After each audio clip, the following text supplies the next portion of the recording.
There are moments in life when we silently cry out, not from physical pain, but from something deeper, a quiet but aching sense that what just happened to us simply wasn't fair.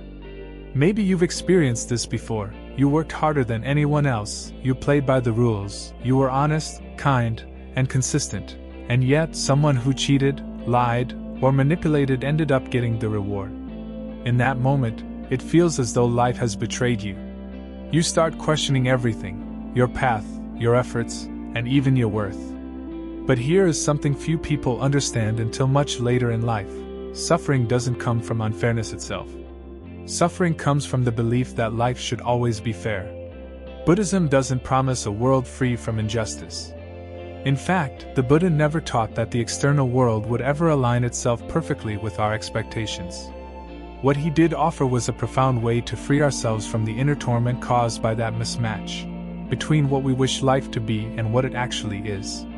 The truth is, life will never be a straight line. There will always be situations where good people are hurt, where the kind are taken for granted, and where your silence will be misunderstood while someone else's noise is rewarded. And when that happens, it is natural to feel resentment, to carry anger in your heart like a heavy stone, or to fall into despair thinking, what's the point of being good at all? But here's where Buddhist wisdom invites us to see things differently, not through the lens of retribution, but through the lens of transformation.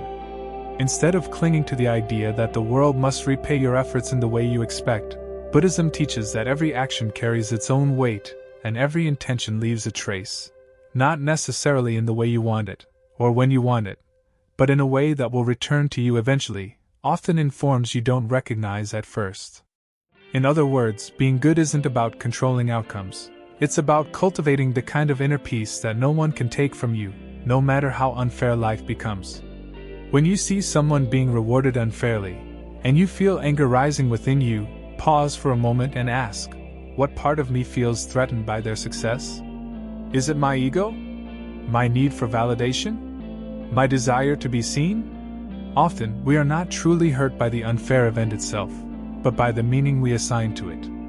We think it diminishes our worth, invalidates our path, or makes our kindness look weak.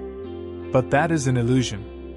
The Dharma reminds us that external circumstances are not the true source of our happiness or suffering.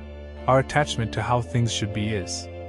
And once we begin to loosen our grip on that idea, we start to find something incredibly powerful: freedom. The kind of freedom that comes not from changing others, but from no longer needing them to change in order for you to be at peace. In this way, unfairness becomes a hidden teacher. It shows us the limits of control, the fragility of ego, and the power of letting go. It urges us to look inward, to grow deeper roots, and to find a peace that is no longer dependent on recognition, justice, or reward. That peace is yours. But first, you must stop waiting for fairness to save you, and instead, choose to save yourself.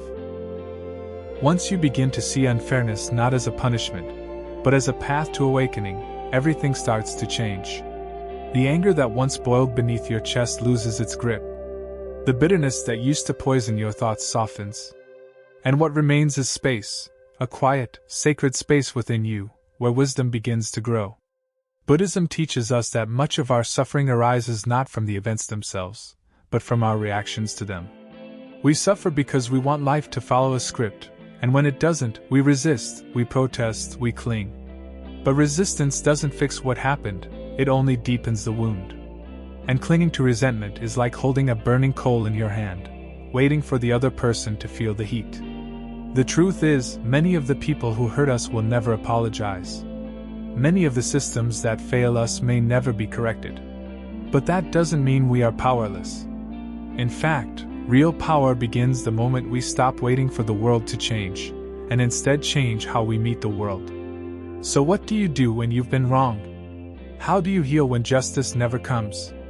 The Buddha's answer was simple, yet profound: practice compassion anyway. Not because others deserve it, but because you do. Compassion is not weakness. It's not about letting people walk all over you.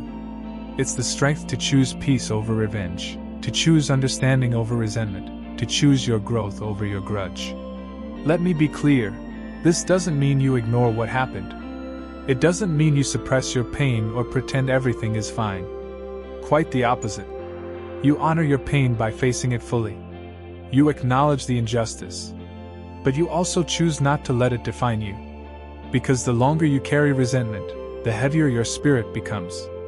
And freedom can never bloom in a heart weighed down by anger. There's an old Buddhist parable that says, 2 monks were crossing a river when they saw a woman in need. One monk helped her across, even though their vows forbade them from touching women. Later, the other monk, disturbed by what happened, said, "You broke the rule by touching that woman?"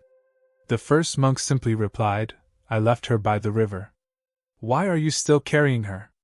That's how many of us live, carrying events that happened years ago, injustices that we replay over and over in our minds, long after the moment has passed. And in doing so, we keep hurting ourselves. To stop suffering from unfairness, you must learn to put the burden down. Not because the world has made it right, but because your soul is ready to move forward.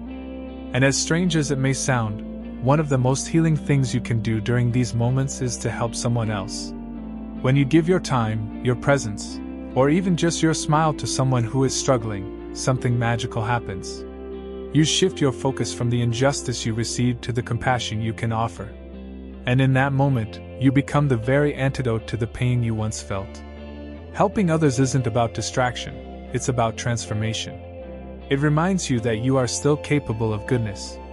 That no matter what the world has taken from you, it cannot take your ability to be kind. So the next time life treats you unfairly, and it will, remember this: you don't have to carry the weight. You don't have to prove your worth to anyone. Your peace is not a reward that others give you. It is a sanctuary you build within yourself, one breath at a time, one choice at a time. And if you build it well, nothing and no one, not even the most unfair moment, can take it away from you.